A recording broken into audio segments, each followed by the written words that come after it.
disampaikan oleh mahasiswa tadi, perda nomor 3 dan SKB.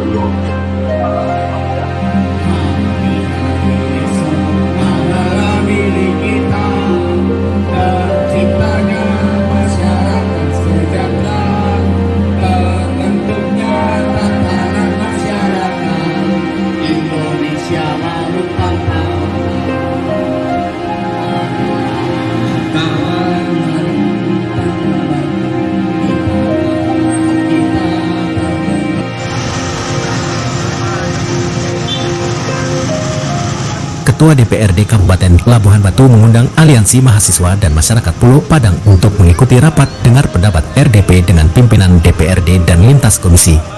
Pada hari Senin 10 Juni 2024 pukul 14.00 waktu Indonesia Barat bertempat di ruang rapat Komisi 1 DPRD Labuhan Batu.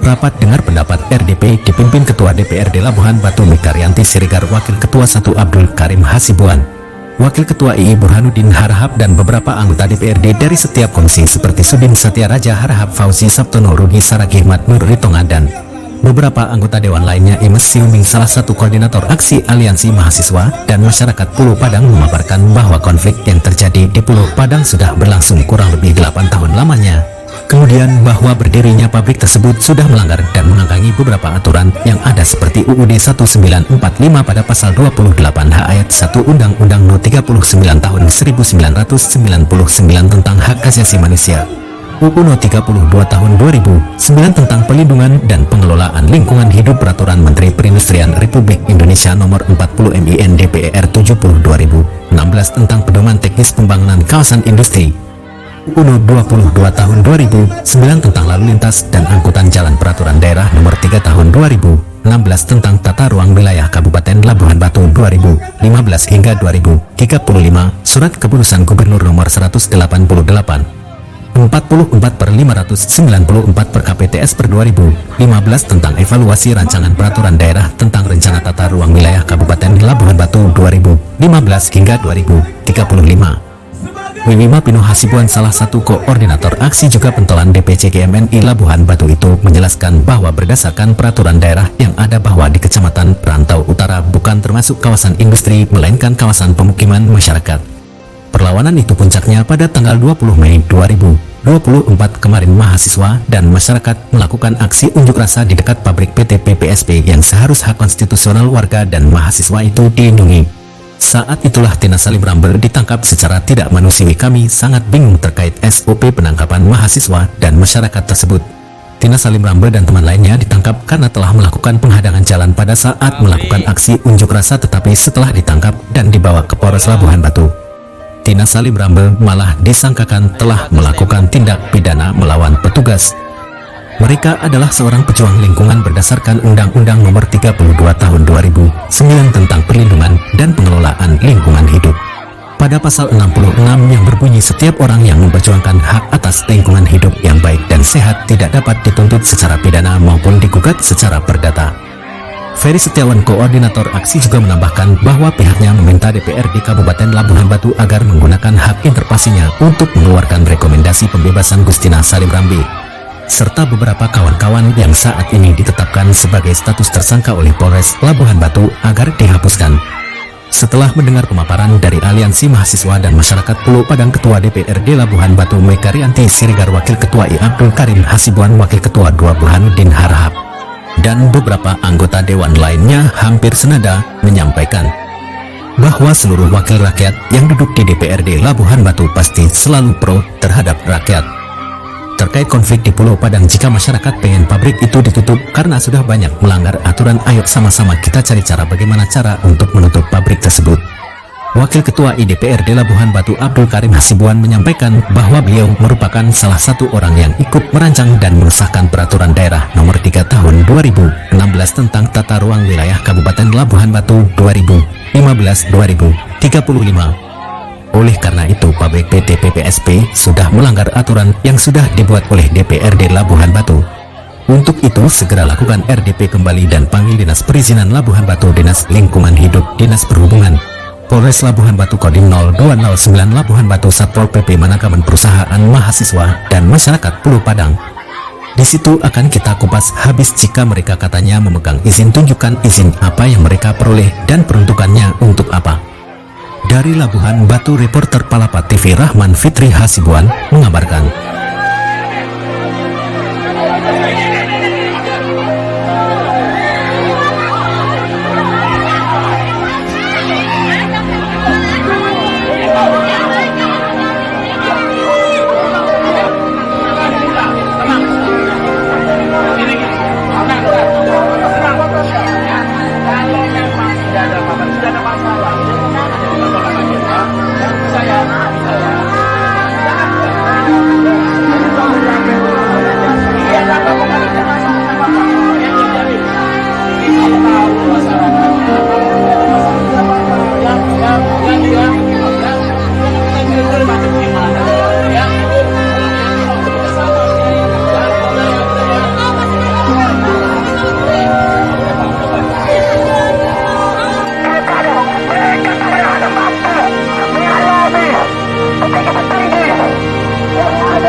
Dari 6, 5 telah dibebaskan, tetapi dalam keadaan status tersangka.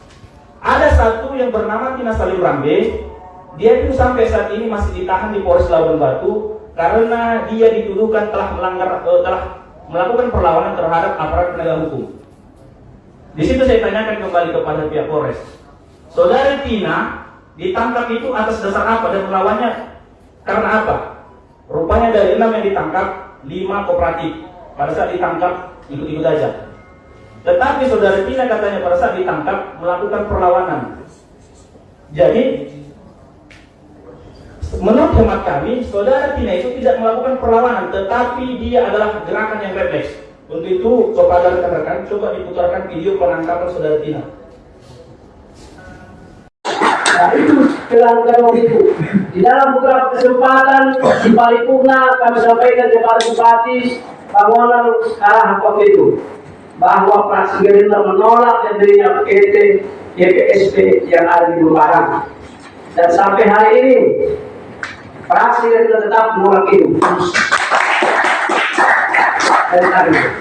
Dan kami diperintahkan oleh Pak Prabowo untuk berjuang rakyat seperti saudara Pak tadi. Nah, jadi karena ini kami lihat memang semuanya rancu tentang izin tadi saya lihat memang pernyataan dari daerah sendiri belum ada izin.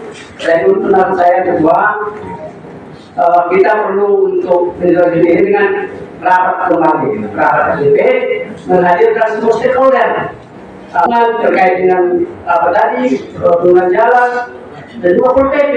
Ada kerja kita kok nggak mereka tertibkan ini.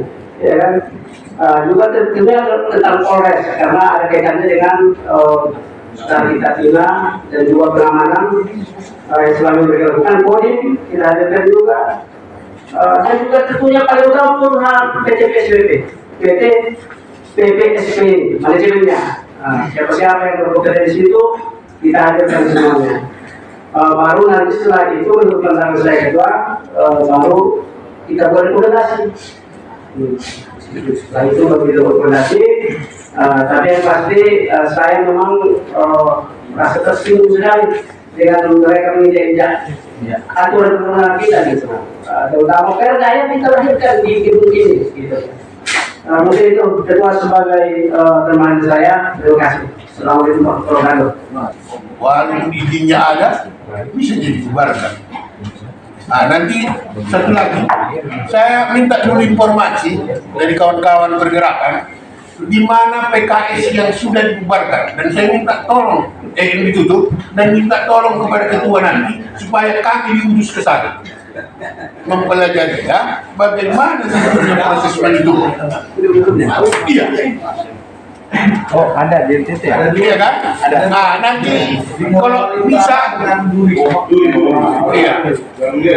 Karena begini, kalau nggak ada referensi, referensi ini nggak bisa juga ini. Karena itu nggak ada izinnya katanya. Padahal kita terkait dengan apa yang disampaikan oleh mahasiswa tadi, Perda nomor 3 dan SK Gubernur. Perlu saya jelaskan, Bapak anggota Dewan Perwakilan, bahwa Perda RT RW ini sudah lama diajukan dulu, tetapi eksaminasi gubernur itu lambat keluar karena harus mensinkronkan dengan RT RW provinsi. Maka SK gubernur yang dibacakan oleh teman-teman tadi adalah hasil eksaminasi gubernur terkait dengan Perda nomor 3. Itu kami pertanyakan apa yang dimaksud dengan kawasan industri.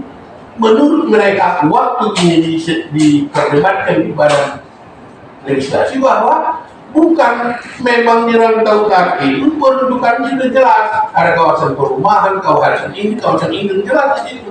Sehingga oleh gubernur untuk menyesuaikan tata ruang gubernur maka dipindahkanlah kalau ada kawasan mau dibikin kawasan industri khusus pengolahan perkebunan hasil perkebunan itu di Kecamatan Ratu Selatan.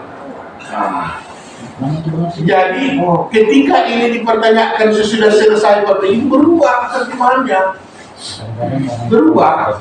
Itu kan kawasan industri Ratu Selatan itu mau dibuat kawasan macam di Medan, jadi begitu bahasanya. Saya sebetulnya tidak fokus izinnya mau ada mau tidak ada, izinnya tidak perlu sama saya. Yang perlu sama saya bagaimana kita menutup obat ini.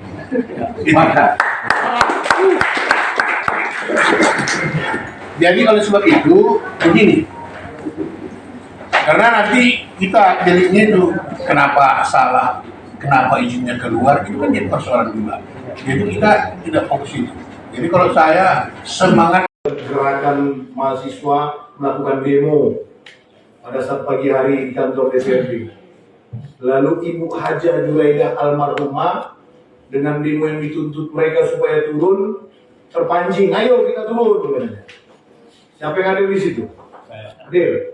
Pak Dedi hadir. Oke. Amos hadir. Hasibuan hadir. Saya pada saat itu pimpinan sudah sekretaris Komisi 1. Yang ketuanya pada saat itu Pak Supon. Gak berapa lama Pak Supon cabut. Jadi saya mengkawal Ibu almarhum Julaidah satu